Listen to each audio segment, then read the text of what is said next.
Hi guys, it's Miss DuPont.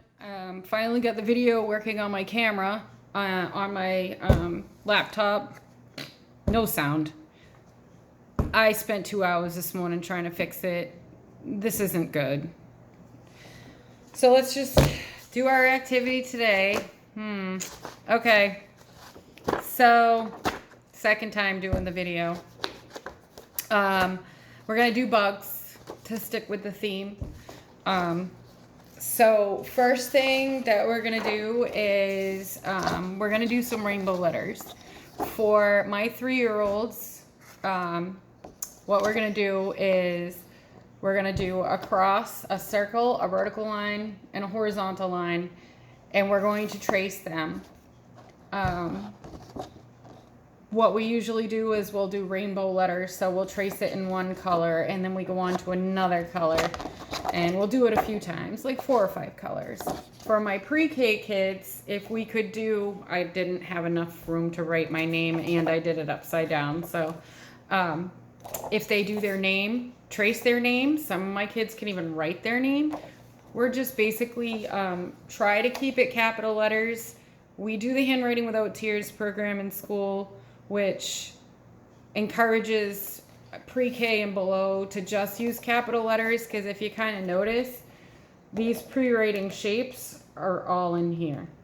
And there's more pre-writing shapes that go in order. But these are the ones for 3-year-olds that I'm really concerned with. Pre-K, they're working on diagonals and squares. But if we can do our name, trace our name, or for my older kids, write their name, that would be amazing. So what we're gonna do this week is we are going to make a beehive. So what I did, moms, dads, there's no, as long as it resembles something like a beehive, you're doing good. So once you get that drawn out, if they can trace it with a black crayon, that would be great. My little ones might not be able to trace it because there is a lot going on, but it's good practice. They can also use their finger isolation to trace. So what I did was initially I colored with yellow crayon. You can also use bingo daubers for my little friends.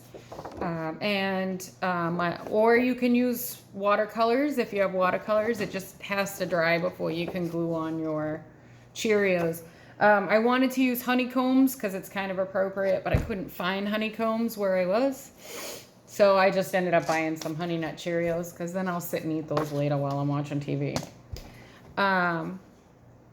So after that's done, we can start gluing on our honeycombs.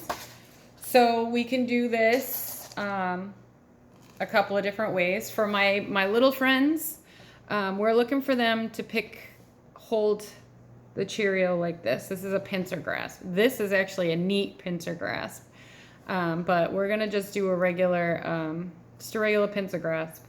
And we're going to pick one up at a time, and we're going to put it on the glue. You don't have to fill the whole thing up, but just to practice to get that on. My older friends, some of my older friends have what we're working on in-hand manipulation skills. So what we're going to have them do is, I'm going to try and do this where you can see it. So I'm going to have to back up a little bit. We're going to spread the Cheerios out, and we're going to have our friends pick them up with their pincer finger in and translate into their hand and hold it. And we're going to do that with 3 or 4 of them. You can even do 5 if they want. And then afterwards, we're going to put them one at a time using one hand onto the glue. Okay? And they can just translate it on. Yeah, my glue is drying faster than I can keep up with it. So, one other way you can do it, if the kids want, because I know some of my friends don't like glue on their fingers. If you have tweezers, you can use tweezers, which is actually a pre-scissor skill. So it's almost like using your hands with scissors. So either way, I like to give you guys options because pretty much anything we do with our hands, we're working on some kind of fine motor activity that's good for my little ones. So after this is all done, what I've done is I've started making some bees.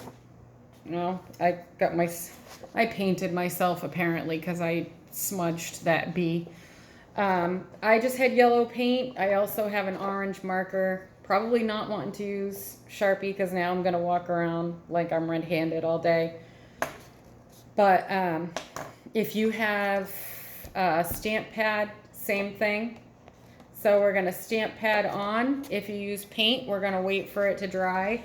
And then we're going to put some wings and an antenna. And you might have to do hand over hand, or you might just do it yourself. But anyway, it's kind of cute. I like it. We try to do it every year because the kids enjoy it. Only I find that for every one they put on, 2 go in their mouth, which is fine. It's okay. All right, so that is our first activity for this week. Thank you.